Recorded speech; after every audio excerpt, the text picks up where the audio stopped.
High inflation for everyone. Let's have a look. Hello everyone, Florian.Heise here and welcome to another episode of HeiseSays. Grab your stein of coffee. I want to look at an article written by Stephen Kakulis for Yahoo discussing high inflation and how it's bad for everyone, which I think we are all noticing now. When's the last time you filled up the car for petrol, guys, and didn't rack up $100? Some of you are even encountering $2 petrol, $2 a litre. There you go. It's just getting nuts. Here's the thing. All the prices for goods are hardwired now in my brain to when I first moved out. Now that I have a wife, I tend to not have to do the grocery shopping for the house as often as I have in the past. So every time I do, I'm still shocked at how much things cost. Even when, I've gone shopping a week ago, my brain resets to first moving out. But let's jump over to the RBA and we can see what the current inflation rate is. The Consumer Price Index was sitting at 3.5%. Now, I know everyone isn't fans of this. It doesn't really include housing. It really should. That if you factored that in, you'd probably be up another 0.5 percentage point and they would have been on target for some time. But this is what is used by the politicians, by the bureaucrats, by the media, even though certain things may be shooting much higher than others. But there you go, guys. We've had a long time since we've had any significant inflation. It's been over a decade.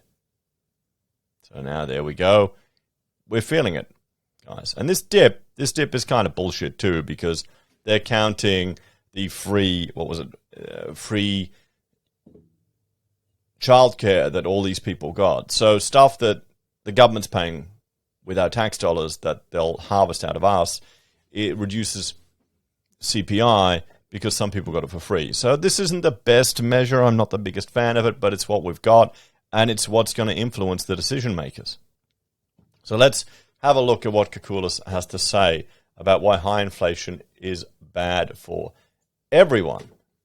Awesome. And you got to remember as well, we just looked at hedge funds shorting the Aussie dollar, so that's going to reduce our purchasing power capacity on a global scale, which is, well, for an importing country, isn't a good thing. So why high inflation is bad for everyone. So during 2021, Australia's inflation rate picked up sharply. From 2017 through to the start of 2021, the annual rate of inflation averaged just 1.5%, which was one of the longest periods where inflation had been so low. But that was the end of the low inflation era, because in the June quarter of 2021, inflation spiked to 3.8%, and it ended 2021 at a still hefty 3.5%. It's likely to increase further in 2022. Inflation is the rate at which prices change. In this case, reference is being made to prices of goods and services in a basket that the average householder buys each day, monthly, quarterly, or yearly, sometimes, like for cars or televisions, every few years. The prices of these items are collected by the ABS and fed into the Consumer Price Index. Managing the rate of inflation is the policy domain of the Reserve Bank of Australia. It does this by adjusting interest rates up and down as it aims for annual inflation of between 2 and 3%. So it's kind of failed. I mean, have a look there. It's failed in all that time. I mean, they want to keep inflation between that range so you keep spending your money. So this is not an electric fence target. And as the graph shows, an occasional spike above or below the target is not unusual. Is not usually a concern for its policy settings as long as the move is only temporary. Yes, but how long? We've had nearly a decade where we haven't been, what's this? 2015 since we were above in that range.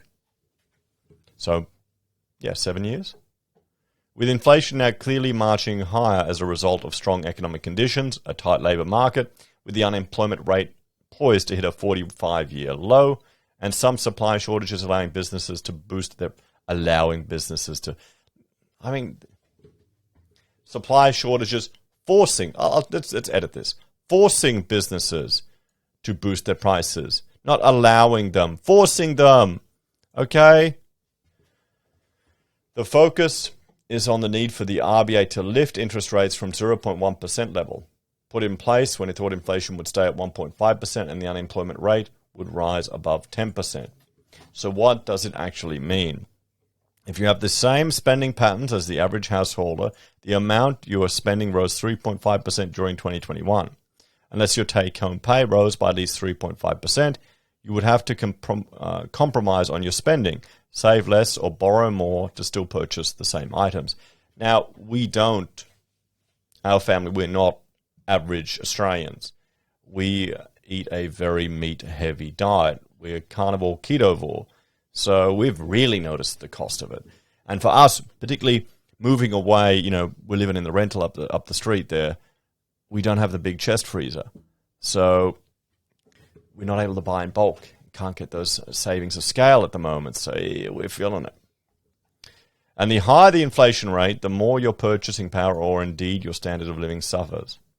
In terms of the most recent inflation data, here is a sample of the price increases of goods and services. So beef and veal, 8.1%. Vegetables, 6.1%. Accessories, 6.2%. New dwelling purchases, 7.5%. Dwelling maintenance, 5.7%. Furniture, 5.7%. Childcare, 6.5%. Medical and dental, 3.9%. Motor vehicles, 6.3%. Petrol, 32.3%. Maintenance, yep. And international travel, 20%. This petrol one, because this flows through to everything else. Everything's transported around on trucks, guys. The price of some items fell in 2021. Games and toys, books, household appliances, communications, men's shoes and fruit. Of course, yes. Men's shoes and fruits, yes. It is clear, it doesn't feel like it, but then again, how often do you buy shoes? It's clear from some of these price changes why a period of high and rising inflation is a thing to be nipped in the bud whenever possible. Most of the items with large price increases are essential and difficult to cut back on. In the US, annual inflation is 7.5%, which is a pace that is imposing a huge impost on consumers. While Australia's inflation rate is unlikely to hit the level, it is likely to get close to 5% during 2022, especially with cost pressures from businesses rising at an alarming rate. World commodity prices, and note the price of oil, and therefore petrol in particular, are a high-profile example showing how the inflation risks have built around the world. High inflation will impose a financial burden on consumers and is something that policymakers should be working to counter. And that means, as has been discussed in recent months, the need for a series of interest rate increases. Now, this is the thing. We have concern that interest rate increases, and I'll bring up this chart just so I can use it, showing you the cash rate at 0.1%. Don't worry, guys, I haven't bothered updating the chart. I haven't needed to. That interest rate increases are going to push some people over the edge with regards to their mortgages. Now, let's have a look at a few things. This is the number of home loans in negative equity. They're trending down. Okay, so if we have interest rate rises, property takes a bit of a shave. If it drops 10%, you may have more in negative equity. It's not going to go that much lower, though. Here you have prepayments on home loans, everyone. People have built some buffers, and they're probably going to need them. And this is household liquidity buffers for indebted homeowners, about 4 months. Okay. And another thing I want to show you, everyone, and I just, what is it? Oh, it'll come to me in a moment. But here's the thing. We've got buffers. That's it. That's what I wanted to show you. The capital city asking prices. Let's bring up Sydney, guys. Let me just refresh this, reload the page. Beautiful. There you go. 1.6 million for a three-bedder in Sydney. We'll look at Melbourne. We can see that increase there. Reload page. Only 1 million. And then my town, Brisbane. We'll refresh this one here. We've had, there you go. We used to be affordable, guys. Used to be able to get a house cheap. Okay? Boom. Boom. Okay? It's all going up. I think even if we see a cooling in Sydney and Melbourne, Brisbane is still going to be hot. We've got the Olympics, and you've got people fleeing the southern states for Queensland. We're catching up to the rest of the country, unfortunately. So that this is all going to come to a head. We'll have to see. I think people are going to have to learn to budget You know, you've got all these people crying foul, oh, we can't afford these interest rate rises. They've probably never had to tighten the bloody belt in their whole life. They've probably sent little Susie to dance school and horse jumping and 50 million other stupid activities that are costing a fortune. They've probably got their Netflix and their Disney Plus and all these other expenses. Before cutting any of that, they'll go for a mortgage holiday from the bank and then appear on ABC going, oh, thank you, bank, for giving us a mortgage holiday. Oh, we're in so much trouble. Am I just getting too bitter, guys? Is that what it is? That has to be it. I'm turning into boomer form. A viewer mentioned on a comments in a recent video that he maybe chronologically have the body of a millennial, but he's got the mind of a boomer in regards to the anti-work video. So the RBA's, for reasons that remain confused and inconsistent, is refusing to fully acknowledge the inflation risks and is pushing back on the urgency for a policy change to rein in inflation. That attitude, and indeed inaction, may change in the next few months as inflation rises to rates well above the RBA forecasts. It will need to respond with a tightening of monetary policy. While that may impact more on highly indebted mortgage holders, it will help to cool some of the existing inflation pressures and in time improve those cost of living pressures that are impacting consumers right now. Let's have a bit of a talk about this one. So here's a few things that could happen. We start to see interest rate rises. That means there will be a tightening of people's spending. So and that means you'll have demand-driven inflation will decrease because there'll be less people competing for the same goods and services. But what impact should have an impact as well if the interest rate goes up on the Australian dollar, which is now being shorted by a lot of hedge funds. But then we've also got to realize we're a proxy for the Chinese economy. So it's going to be interesting to watch, everyone.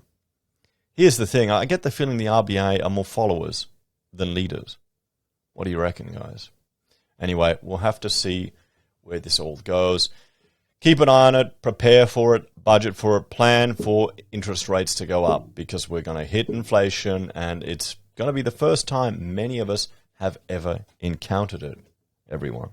So thanks for watching, guys. And if you're a fan of the channel and you want to support us, there are a few ways you can. You can join us on YouTube or Patreon to financially support the channel. You can sign up for SelfWealth or Stake. If you sign up for SelfWealth, we each get 5 free share trades that last a month, but it's 5 free share trades. And I appreciate all the people that are using that to sign up. Thank you very much. I'm using every share trade.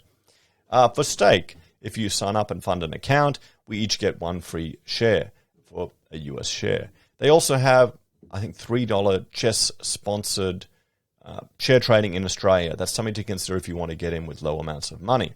You can buy our merch. We have pocket squares available from our website. You can use our referral links from Amazon, eBay, Independent Reserve, or AussieBroadband, guys. And, well, thank you all for watching. And I want to point you to this video here. Let's have a look at the Reddit anti-work movement, everyone. Because if you're working 20 hours a week as a dog walker, inflation's going to hit you hard. And that's probably going to radicalize a lot of people more than we realize. I think that's going to have a lot of social issues here. Take care. I'll see you next.